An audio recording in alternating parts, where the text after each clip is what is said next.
Përshëndetje dhe mirë se erdhët të gjithë ju të Shenjës së Luanit. Do bëjmë leximin e radhës për ju.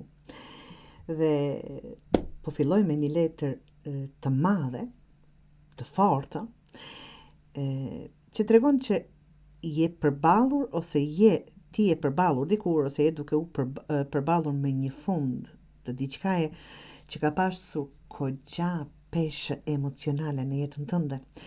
Vdekja të dashur Luan nuk flet për tragjedi, por për transformim.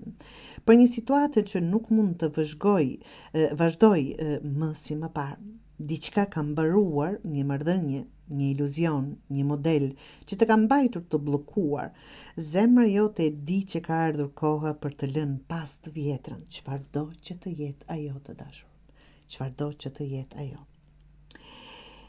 Si letër ndryshe troll apo kulla, sa po fillon të ndryshosh apo të duash, të dëshirosh, të lësh të kaluarën pas, shfaqet kjo energji këtu, simboli energjive që duan të mbajnë mbrapa.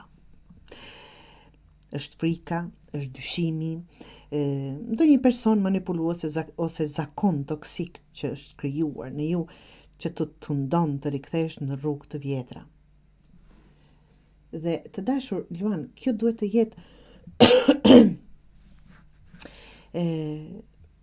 prova juaj.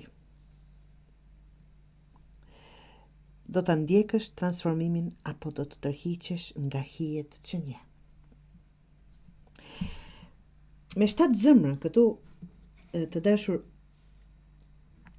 shohim se kjo luftë nuk është vetëm e jashtme. Me njerëzit të largohesh nga ajo, nga e kaluar, si e ndjer, si e bër, si e sjellur, çfarë ke menduar. Por edhe është një luftë e brendshme. Je duke menduar shumë, po përpiqesh të kuptosh se çfarë ndjen dhe çfarë dëshiron. Ka shumë mundësi të dashur që tregon para jush.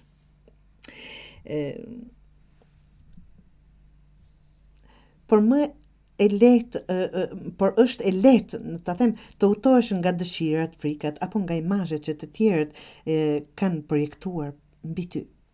Zemra jote është e mbushur, por ka nevojë të zgjedhësh me qartësi çfarë ka vërtet kuptim për ty.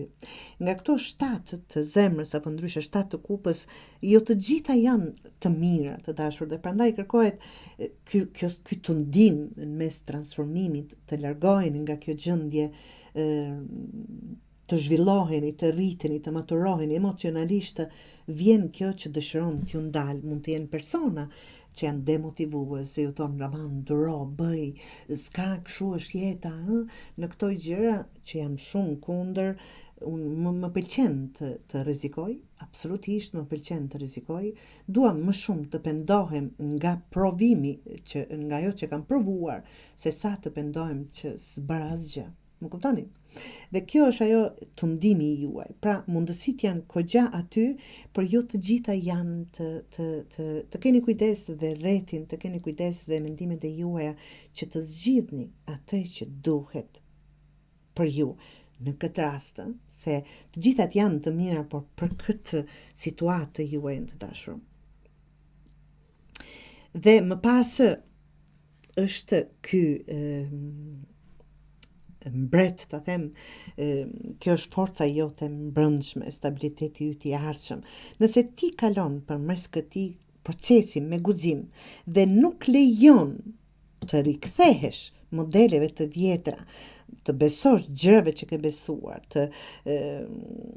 të veprosh siç ke vepruar. Po flasim për një situatë të caktuar, nuk është komplet në jetën e juaj, absolutisht, nuk është.